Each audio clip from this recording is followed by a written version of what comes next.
but because there is still much to learn about how to use it. Only when much more genetic data has become available and we have come to appreciate its nuances will it become a major contributor to the debate. More surprising to some readers will be the absence of any reference to speculations about language. This omission is deliberate, since I want the archaeological and historical sources to stand on their own and not be constrained by circular arguments dominated by linguistic theories, as has so often happened. When the archaeological evidence has had time to demonstrate its strengths, then the debate can begin afresh.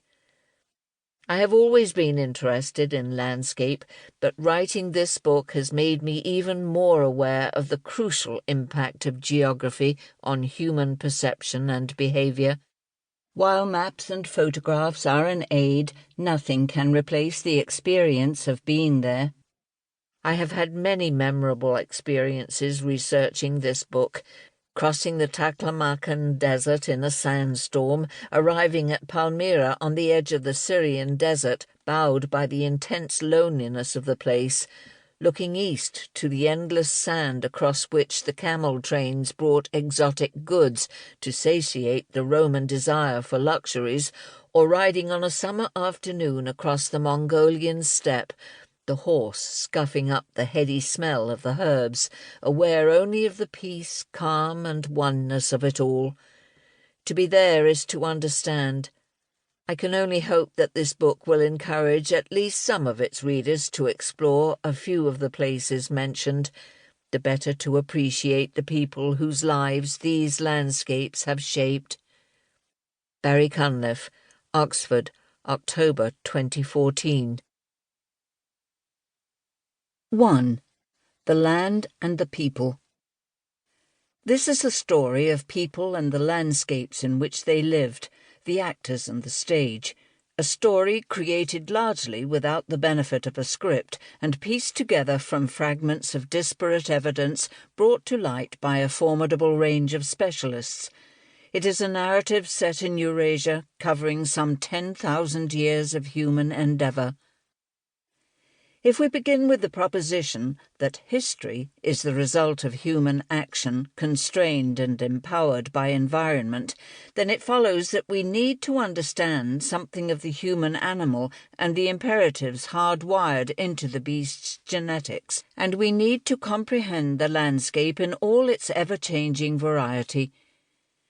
All living matter is governed by two desires, to feed itself and to reproduce its species. Humans share these desires, but are more complex beings, differing from all other species in their intense acquisitiveness. This innate desire to acquire manifests itself in two forms: the passion to take ownership of commodities and the need to gather knowledge and information, to know.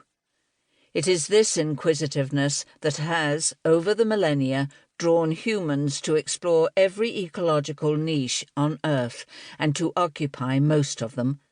It is, arguably, the one instinct that separates us from the rest of the animal kingdom.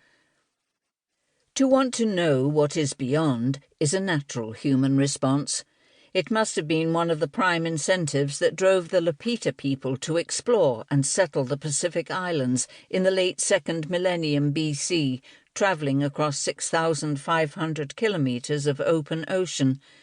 It also lay behind Greek journeys into the Atlantic so vividly brought to mind by the 3rd century BC Greek writer Eratosthenes, who described how one could, in theory, sail from Iberia along the parallel to reach India.